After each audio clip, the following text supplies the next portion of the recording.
Hi everybody, how's it going? It's been about a week now, so to keep myself going with these travel videos, even though I'm not yet in Japan, I decided it was probably about time for me to make another one.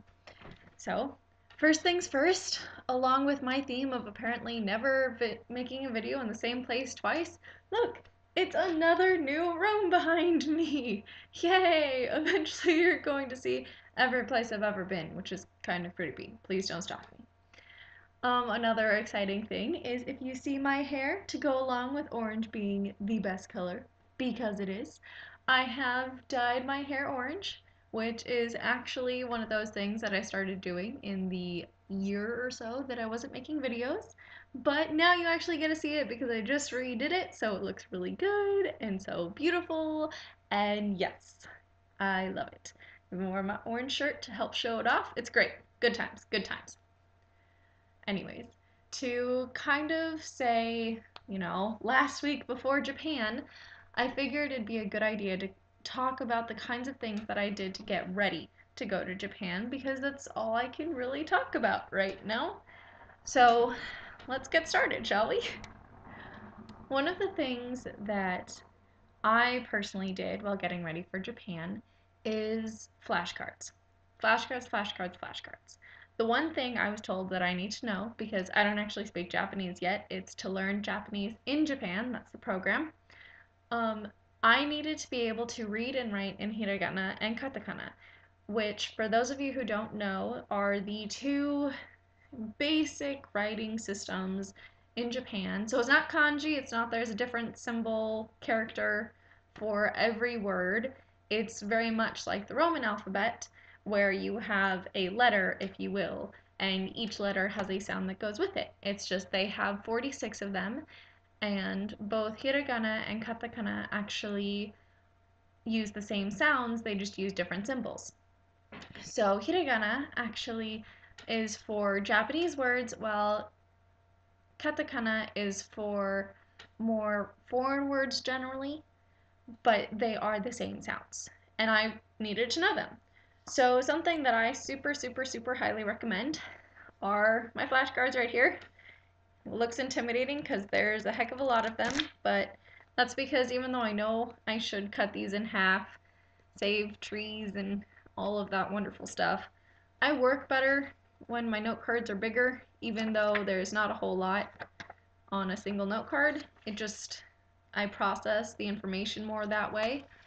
And that's how I got through all of these. I also made flashcards for the extra sounds. Again, for those of you who don't know, there are the normal sounds, I guess you could say, and then there are a couple extra sounds. So, for example, the characters that would be for kake, kaki, kuke, ko, can also be used for gagi, guge, go, as long as you use the same character for the K and then you put two little quotation marks next to it, or two little lines, and that makes it a G. So I kind of use that to help me out as well. So again, flashcards, huge, love them. And for those of you who do know Japanese, please don't get mad at me for kind of simplifying things or not using proper terminology. Like I said, I haven't left yet. Anyways, something else that's really been helpful is there's actually a woman that goes to church with me that has a daughter-in-law who's Japanese, so she wanted to learn it. And so she learned a little while ago and brought me this huge box. I mean, just a crate full, okay, of all of these different things to use to learn Japanese that were useful for her while she was. But one of the things that was in there that I'm absolutely in love with is a little simple Japanese textbook. So yes, it is actually possible to enjoy a textbook and to learn from one by yourself because it has been helping me a lot. This is all things that I don't actually need to know yet. I'm sure that I'm actually going to have a very similar textbook to this when I get to Japan, but I love having it and it's been a huge amount of help.